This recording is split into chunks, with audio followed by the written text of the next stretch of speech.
Well, here we are at Promontory Visitor Center, and where the tracks met, east and west. The tracks are not completely cut off. There's a engine house over there somewhere. There's a Y, but these tracks are not connected to any other main tracks. It's just cut from the rest.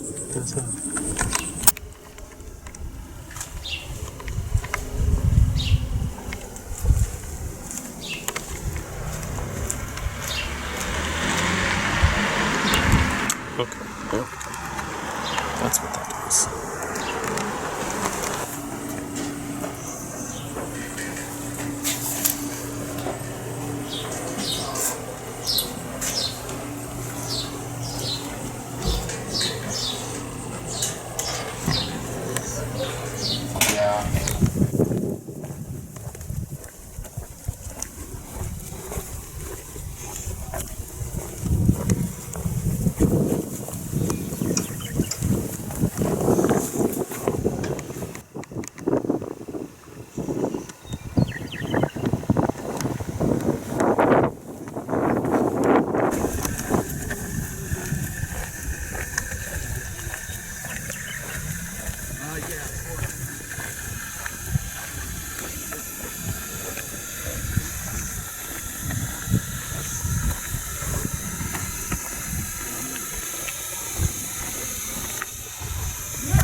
Is this it right here?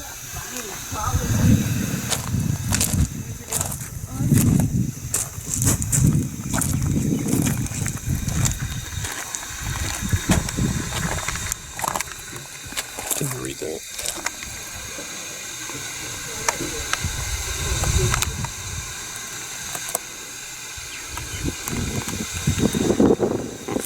Can you read what that says?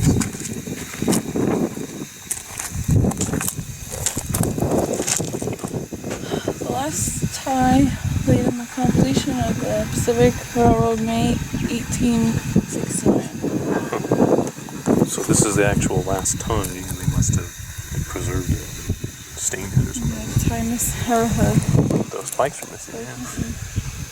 Here too. So does that mean this is it right here, where these two rails come together?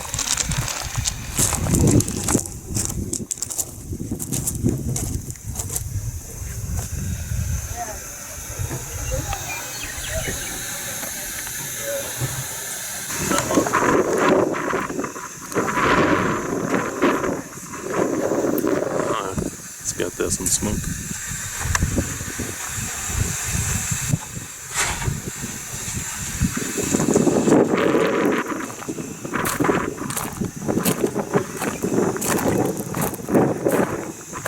Fellas getting ready to put him to bed? Yeah.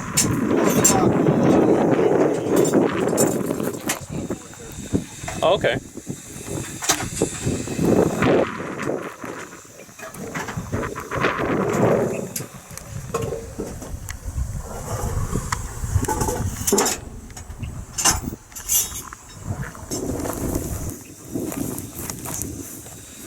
Yeah.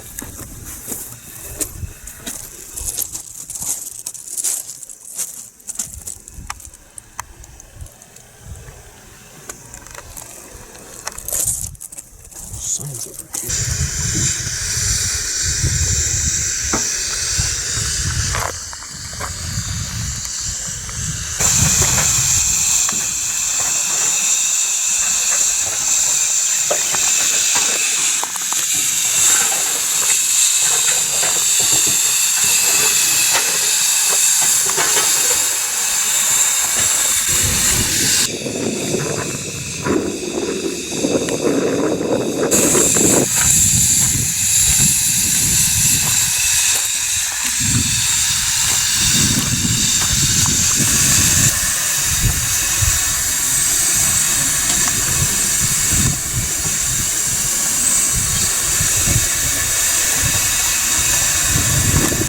Welcome to Golden Spike National Historical Park. I am Ranger Heather. I will be assisted by Ranger Emily for the departure of the number 119. We do ask for the departure that you stay on this side of the tracks and 15 feet away long as you're behind the barrel, you see here. Line on the crossing there. If you do go out in the field and take pictures, behind the ties that are stashed in the field. One of the biggest issues that the Central Pacific faced was everything had to be made in the United States. Because everything's being made on the East Coast, so that means they have to wait 4, 6, maybe even 8 months to get that shipment all the way over to Sacramento so they can pick it up. And that includes their engines. So the Jupiter was actually made in Schenectady, New York. It was made, it was completed, then they had to take it apart after they finished making it, to put it on a barge, to go down the Erie Canal, to go out to the ocean, to go around Cape Horn, into San Francisco, and then with all the salt water and corrosion, they had to repaint it, put it back together, and then put it on the tracks for Sacramento. So that's how the Jupiter actually got us what he did. That brought over 10,000 Chinese to work on the railroad. Many of those sent money back to their families. So they were working on the west. They were working alongside with the Irish and immigrants from other countries. And even some of the tribes from the Native American tribes from the west helped work on the railroad from the west.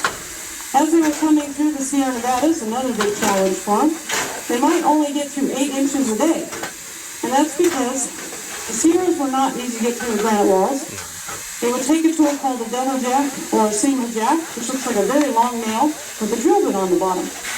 You would hold that with 2 hands while another person hammered the top and turned and hammered and turned and hammered until you created test tube formation. You'd fill that with black powder, then you would light it, it would blow the walls, then you'd go with your hands and physically remove all the rubble, put it in the dump cart, and drag it off. And that's why it took them so long to get through the Sierra Nevadas. And the Central Pacific only completed 690 miles. But it was very hard work of the 690 miles. Now coming from the east, you had workers that had just finished fighting the Civil War. So you had a lot of Civil War vets. The North and the South were now working side by side with freedmen slaves. So when you think about how many differences had to be set aside to build from the east, it's a little different. You also had Irish immigrants, German immigrants, immigrants from other countries. But the Native American tribes on the plains did not want the railroad to go through many of those tribes. So they would come through and they would raid the supplies, kill the cattle, burn supplies, do anything they could to try to prevent the railroad from coming through. As far as geology, the biggest challenge they faced was the Platte River. It would rise, it would freeze, it would flood, but they made it through and they completed 1,086 miles. Now both were told where to start, but nobody told them where to stop. Why did we end up at Promontory Summit? Well, you were allowed to grade 300 miles ahead of the track players.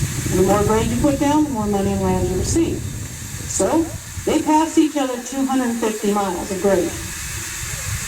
And you know they knew it because if you drive the auto tour, you can actually see that the two are so close together that if you were working on the Central Pacific and I'm working on the Indian Pacific, I could throw you a water bottle and you'd catch it. So they knew they passed each other and they just kept grading because they get more money and more land. When Congress found out, they said you have 30 days to meet. The easiest place to bring those two grades together was Promontory Summit. You may want to cover up your ears. We're going to highball the 119.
And if you look down at the 119, you'll see the mark is off.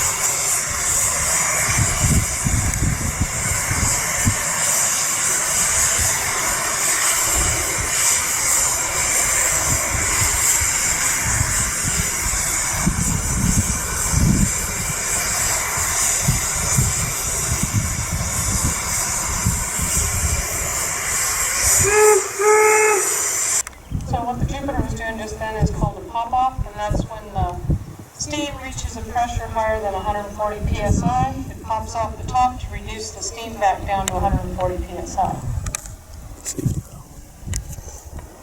We hear the two long whistles followed by a short as it comes through the intersection here.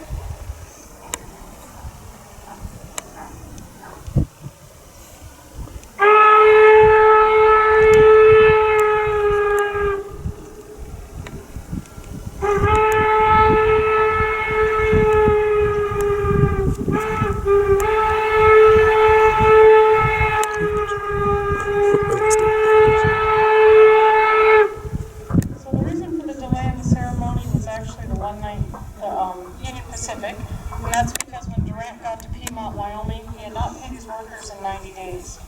So they chained his engine to the track, and would not release the engine until they'd been paid, and that delayed the ceremony. He came through the Weaver Canyon. It had rained the night before, and the trestle was weak. So the engineer could not get across, so he pushed the passenger cars across and the passengers, and then they had to order ahead for another engine, which happened to be the number 119. 119 is actually a freight engine. We're going to hear an approach whistle. You can hear the rails making noise.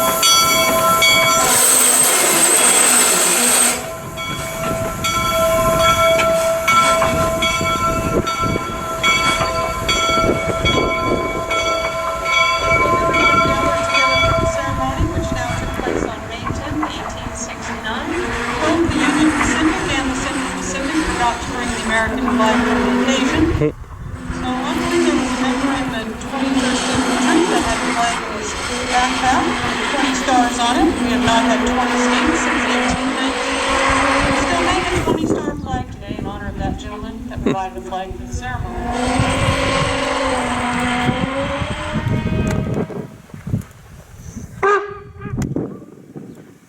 And the 3 whistles for backing up.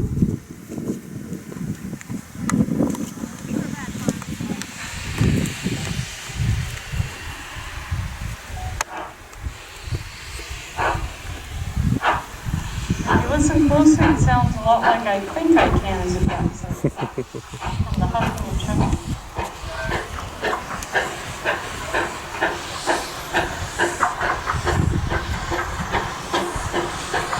The whistles approaching the shed.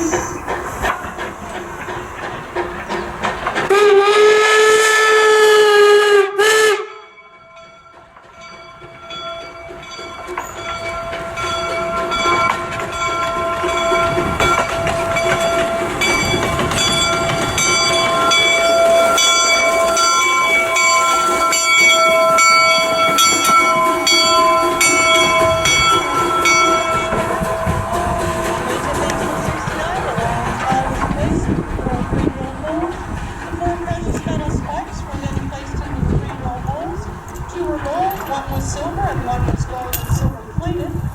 Once they were tapped with a special ball, they were then pulled out and back to the people who originally had made them. And the last spike dribble was an iron spike attached to the telegraph wire. When it was struck, the entire nation knew we had completed the Transcontinental Railroad. If you have any questions, please let me know. Thank you for coming out for our departure of the number 119. We will be departing the Jupiter at 4:30.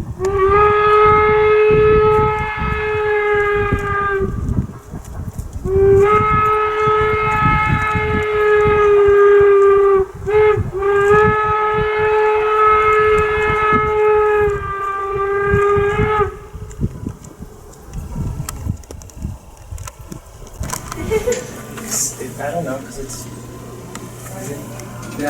Because you're trying to keep me at bay. No, because that's... I have too much power. No, because that's how you end up with your stuff that you own owning you.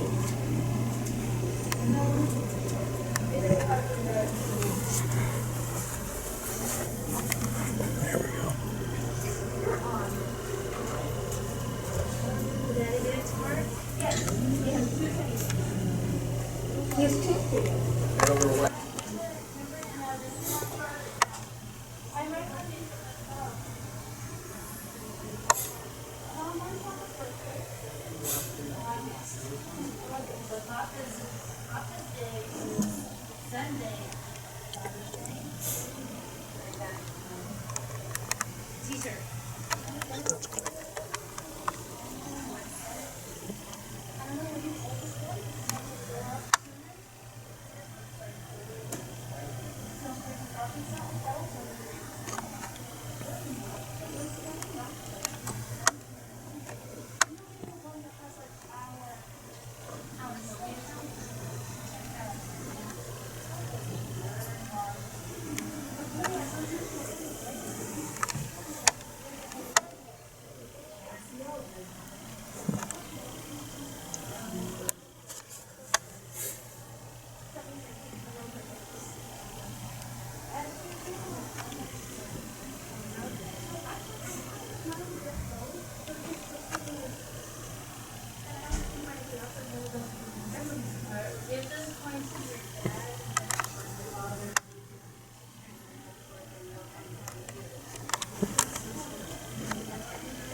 So the Jupiter would have actually been this colorful in 1869. It was the way of advertising back then, since they didn't have billboards or TV or anything. But I will say it still works today, because when most people see the Jupiter, they want to ride, so. Sometimes it happens, not often, but if it does, you do not want your legs getting hit by that. Even through your pants it hurts. I've had it happen.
Alright, and this is where the trains go to sleep.